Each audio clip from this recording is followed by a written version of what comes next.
Good afternoon. Today I have some good news to report from the Middle East.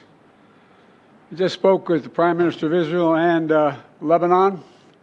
I'm pleased to announce that their governments have accepted the United States proposal to end the devastating conflict between Israel and Hezbollah.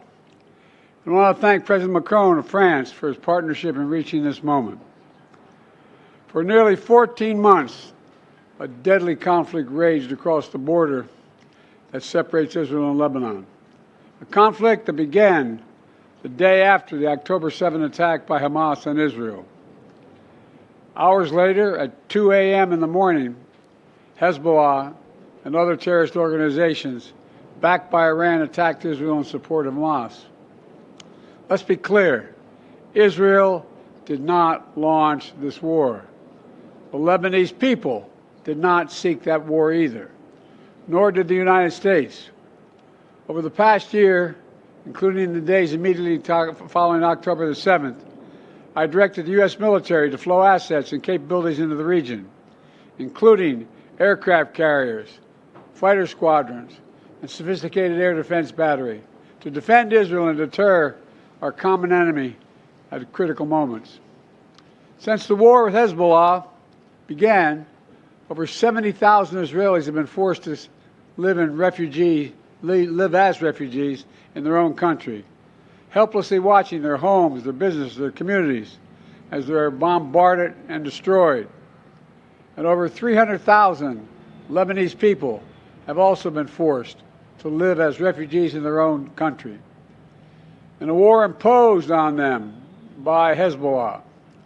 All told, this has been the deadliest conflict between Israel and Hezbollah in decades. How many of Hezbollah's senior leaders are dead, including its longtime leader, Nasrallah?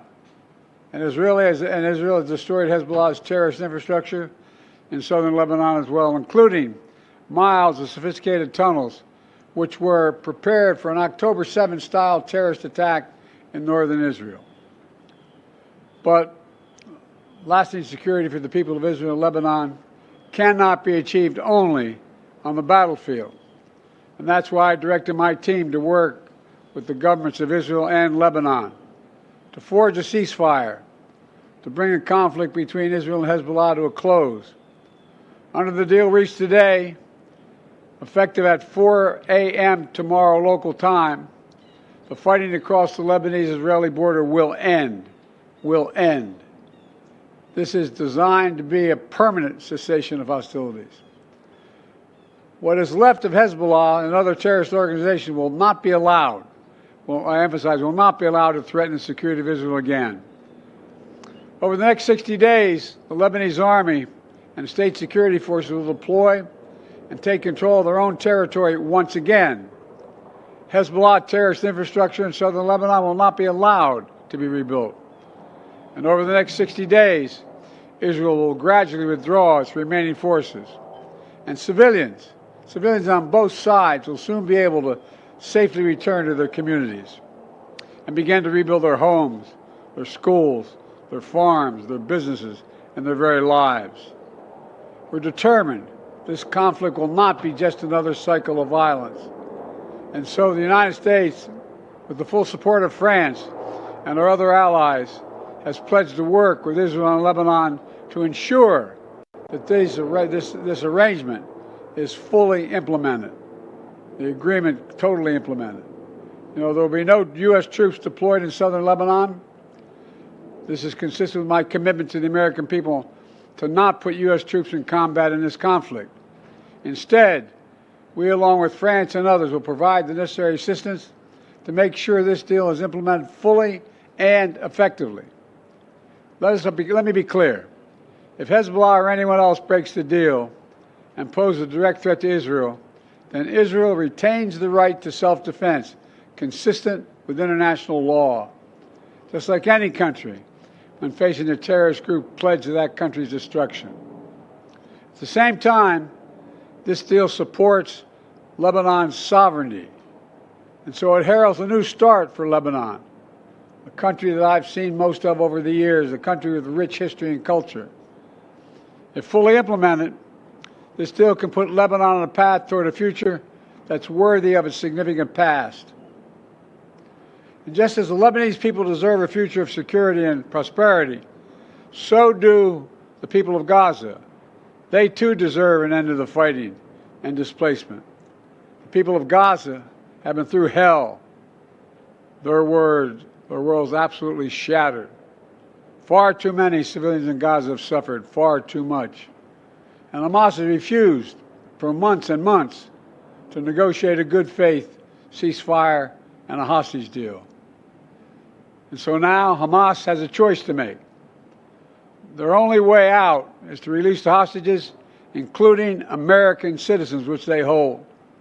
And in the process, bring an end to the fighting, which would make possible a surge of humanitarian relief.